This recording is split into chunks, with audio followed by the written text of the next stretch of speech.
Extrait du livre MK, Abus rituels et contrôle mental, par Alexandre Le Breton. Extrait du chapitre 2 intitulé Les racines des abus rituels traumatiques et du contrôle mental, pages 56 à 58.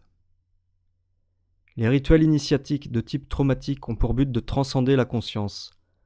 Dans son livre intitulé A Course of Severe and Arduous Trials, Lynn Brunet nous explique que les épreuves des anciens cultes à mystère visaient à produire des états altérés de conscience, une expérience mystique avec un état d'extase et d'union avec le divin.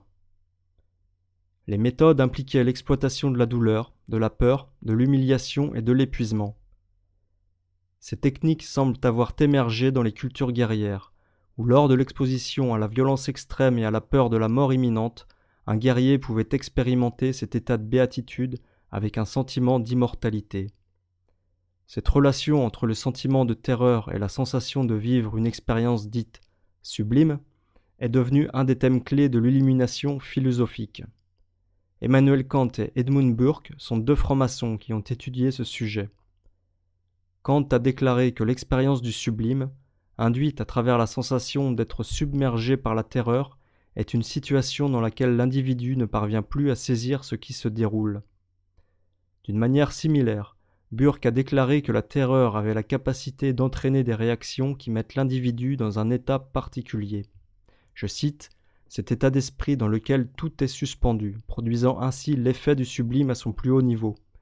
Pour rendre les choses terrifiantes, dit-il, l'obscurité semble généralement être nécessaire. » Dans l'initiation druidique, les candidats sont enfermés dans des grottes. Ils doivent ramper dans de longs tunnels ou bien sont enfermés dans des coffres ou des cercueils pendant plusieurs jours pour en ressortir nés de nouveau. Ces pratiques initiatiques étaient connues comme le feu mystique, et la sortie de ces épreuves de torture était parfois exprimée avec le terme de flamboiement de lumière. Comme le note Ross Nichols, les magiciens druides plongeaient ou cuisaient l'enfant dans le feu mystique. Un euphémisme signifiant qu'à l'époque pré-chrétienne, l'enfant était parfois soumis à ces épreuves initiatiques. En 1756, Edmund Burke parlait ainsi du sublime. Quel que soit ce qui peut provoquer le sentiment de douleur ou de danger dans l'esprit, cela produit l'émotion la plus forte que l'esprit humain soit capable de ressentir. Lorsque le danger et la douleur deviennent trop intenses, cela devient totalement terrifiant et donc a priori incapable d'entraîner du plaisir. Cependant, avec un certain recul, nous observons que de telles choses sont délicieuses. Emmanuel Kant décrivait le sublime comme la rencontre entre le moi et ce qui a la possibilité de l'annihiler totalement, c'est-à-dire le trauma pouvant anéantir la volonté et désarticuler la personnalité. Voici par exemple comment Glenn Gray décrit les états modifiés de conscience des soldats sur les champs de bataille. En danger de mort, beaucoup de soldats entrent dans un état hébété, où la clarté d'esprit a totalement disparu. Dans cet état, ils peuvent être pris dans le feu de l'extase collective jusqu'à en oublier la mort en raison de leur perte d'individualité. Ils peuvent également fonctionner comme les cellules d'un organisme militaire pour faire tout ce que l'on attend d'eux, car ils deviennent alors des automates. Cet état de conscience modifié face à la terreur et à la douleur extrême, que certains nommaient le sublime au XVIIIe siècle, ce flamboiement de lumière ou cette illumination, est ce que l'on appelle aujourd'hui la dissociation, un point essentiel sur lequel nous reviendrons tout au long du livre. La dissociation étant la fondation sur laquelle s'implante la programmation des esclaves M.K. Monarch.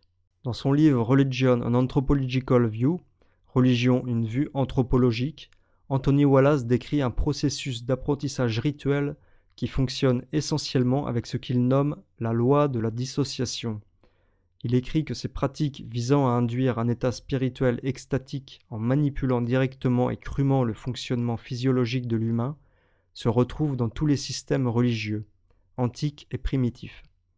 Wallace classe ces manipulations en 4 grandes catégories.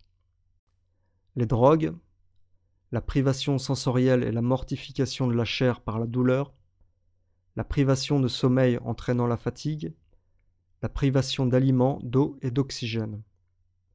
Dans son livre datant de 1966, Wallace décrit indirectement, sur une base anthropologique, les origines des abus rituels sataniques et du contrôle mental.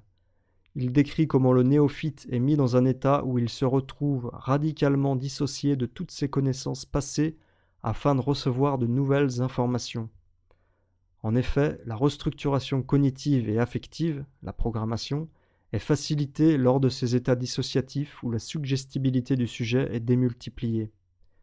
Wallace écrit : l'efficacité de ces procédures pour induire des changements physiologiques a même été démontrée dans un cadre non religieux, notamment dans des expérimentations cliniques sur les effets de la privation sensorielle et les diverses techniques de lavage de cerveau ou de réforme de la pensée.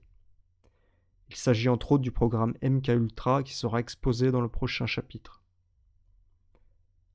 Anthony Wallace parle d'un état spirituel extatique, entraîné par certains rituels, une extase provoquée par un profond état dissociatif.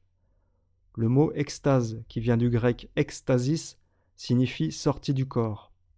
Cette illumination dissociative lors des traumatismes est en effet considérée par certains comme extatique, c'est-à-dire un état de conscience où passé, présent et futur sont transcendés et unifiés. Certains rituels traumatiques extrêmes vont jusqu'à provoquer ce que l'on nomme une NDE, Near Death Experience, une expérience de mort imminente dans laquelle notre espace-temps est transcendé. Les victimes de viol rapportent souvent ce phénomène de dissociation extrême où elles se sentent sortir de leur corps physique lors du drame. Nous y reviendrons dans le chapitre 6.